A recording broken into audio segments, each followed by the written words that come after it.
It's a really fun, easy, cool recipe. You're gonna like this one. Today I'm gonna make some meringue cookies. It's a really easy recipe. It's kind of fun. It's also easy to mess up. I made a few mistakes on developing this recipe. The extract I was using, I should have read the ingredients first. I made the meringue, it was beautiful. I added my flavor and it turned into a custard. No, it's not what's supposed to happen. And then I read the label on the bottle and the stuff is all oil. There's, a lot of extracts start with alcohol and then there's some oil of whatever flavor it is, and then there is sometimes water or whatever. But yeah, it's very little oil most of the time, and what I was putting in there was nothing but oil, and it just destroyed it. And so anyway, I had to redevelop the the recipe using a different extract than the first one I had purchased, which was supposed to be an organic extract. I'm not sold. Anyway, I made a really good recipe for you here. It's a simple meringue wafer. This wafer can be made two ways, really thin and crispy. Great for making a sandwich cookie, or you can make it a little bit thicker and it forms that nice fluffy interior with a crisp exterior. All you have to do is just shorten the cooking time a little bit. Well, I'll get in the kitchen now. I'm going to show you how I like to whip up this neat little meringue cookie, and they're kind of fun to make. Come on, let's get in the kitchen. Ingredients for a meringue are really simple. You need eggs, okay? That's it. Eggs. Egg is the foundation of all of it. But you don't use the whole egg, just the white. For this recipe, we're going to be, well, as you see there, we got 3 of them. We also have some sugar back here. I've got some cream of tartar. You're going to need something to flavor it with. Watch out for anything that's only oil. See, this one is strictly oil. This one has alcohol and a little oil with it. So this one works, this one will not. This one will break your meringue, this one will make your meringue, okay? Just that simple.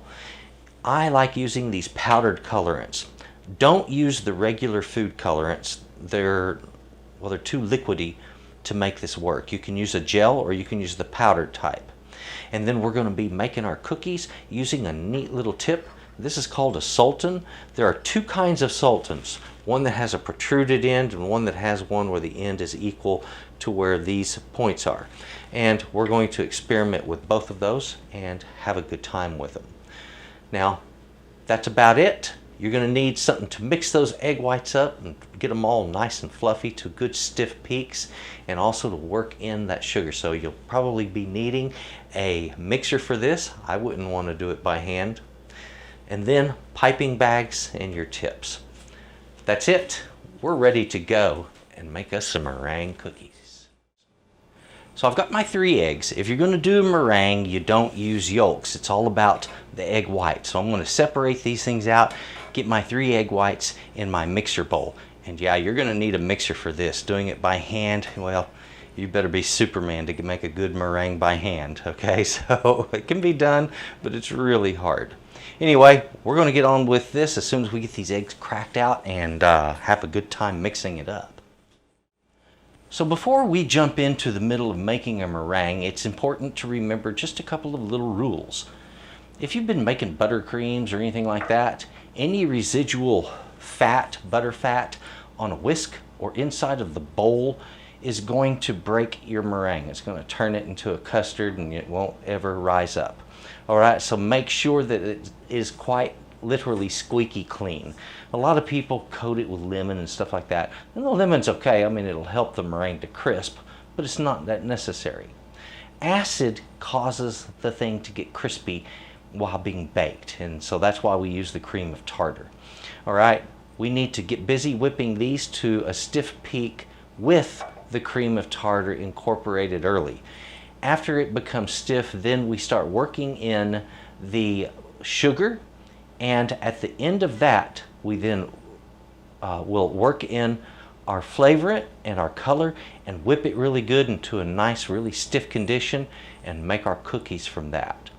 That's all there is to this. So I'm going to get these in the mixer, get it turned on to a medium speed, and once it starts getting frothy, and I've already got the cream of tartar in there, then we speed it up and go ahead and get it turned into a meringue. This is always fun. I've got the eggs in here. They're coming up to a froth. It's running on medium speed. In a minute, I'll put it on high. Eggs and cream of tartar to start with. Once it's good and firm, we have nice, kind of a little firmer than soft peaks, we'll start working in that sugar. And you have to do that slowly, all right? So that's all there is to this, pretty easy. Take your time with it, don't be in a rush. And remember, it's a pretty forgiving dish as long as you don't try to dump everything in at once or do anything like that. Meringue doesn't like surprises. You see how it's fluffing up? Right now we're at that stage where I'm going to slow it down and start working in that sugar and get it all worked in very slowly, 1 teaspoon at a time. Once you've got your sugar in, we will then worry about the rest of it. I have this all mixed up. We have it colored. It is smooth and shiny, just beautiful. That's the way your meringue needs to be. And it needs to be good and stiff, not wanting to go anywhere. Nice stiff peaks, just hanging out and looking cool, just like that. All right, that's a meringue. Now we need to get it piped onto the sheet. So you're going to be using, if you do this, a Sultane tip. And these are so big they don't really use a coupler. Just drop it down in the bag, but make sure you trim your bag so that only just the very tip sticks out, and get it nice and tight in there. Turn that bag inside out, fill this full of your meringue, and then you're ready to push it out. I would like to mention, if you would like to do 3 different colors of meringue and then put 1 color in each bag, just snip the tip off and drop each bag down inside of this one separate, 3 different colors. If you look at your Sultane tip, the end of the tip has 3 openings in it, see here? And that will allow each of those inner piping bags to drop right down just past that top part. And so you're filling the lower part of the cup and getting a very distinct 3 colors out of 1 tip. And that's how you do that and have a little fun with it. Today it's just plain yellow and it's delicious. So I want to get these piped out onto our sheets and we're ready to bake. That's 225 degrees and you're going to have to be patient.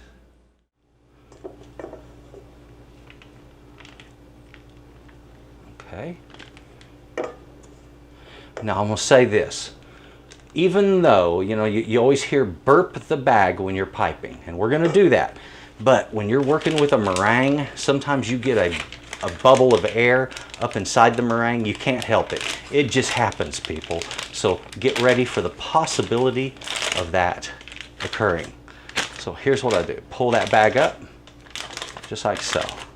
Now once it's up, you can lay it on its side and work meringue towards the tip, only to the point that you just see it starting to appear. Then, holding it over the bowl so I don't drip, I will fold my bag over a couple of times, grab it in my finger, just like this, and give it a couple of twists. Boom, guess what? I'm ready to make sultanes right there. Now it's nice to have a paper towel handy to wipe your tip if it gets kind of mucky, and it happens, okay? Just like so, all right? Now we're gonna do our sultanes, and what I'm gonna do is this is the tip that's not extended, and I haven't used this one yet. I've used the other one, and I'm excited about this. The first time I do this, I'm gonna put it in contact with the sheet and squeeze until I get the shape of cookie I want, and then release. Now you see my cookie has come out smooth and not striped.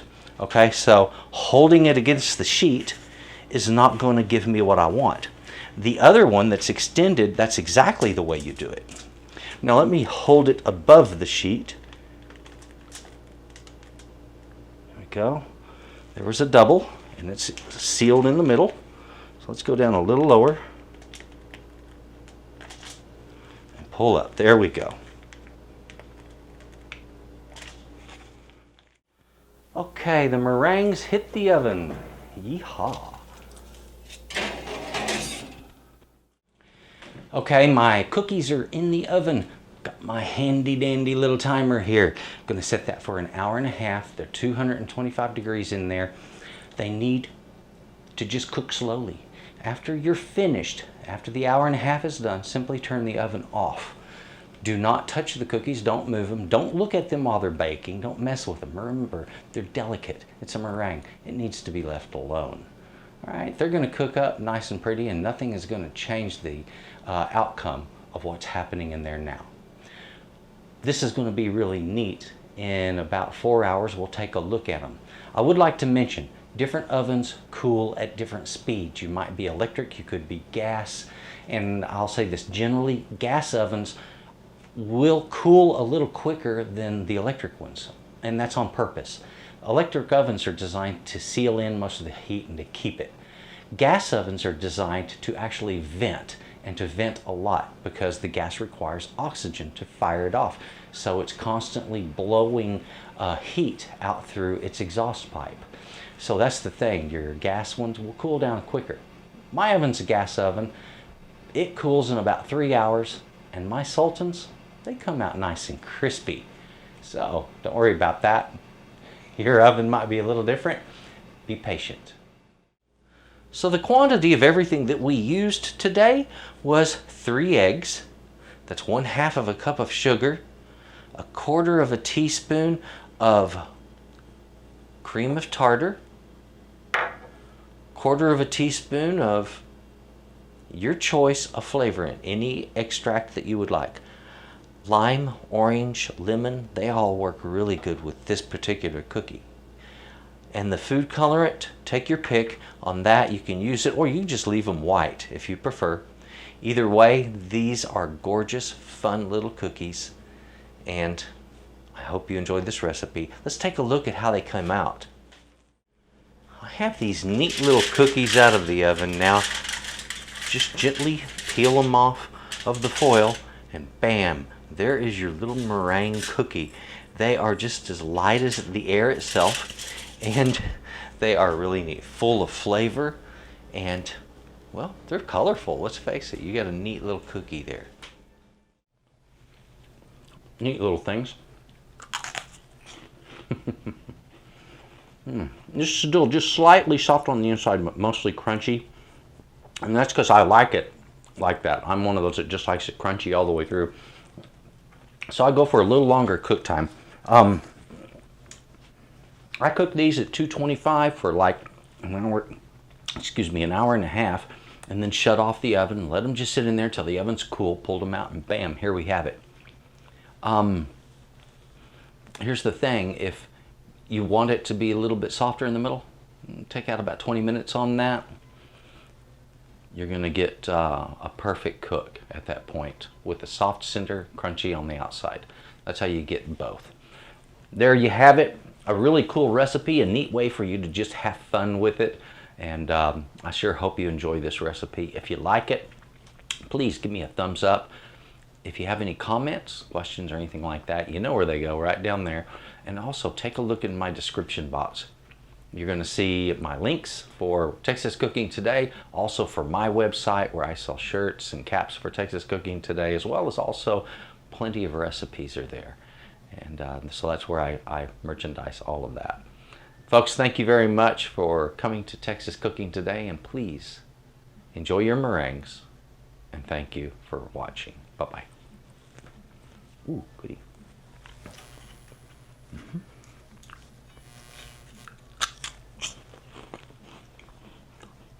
Those are good.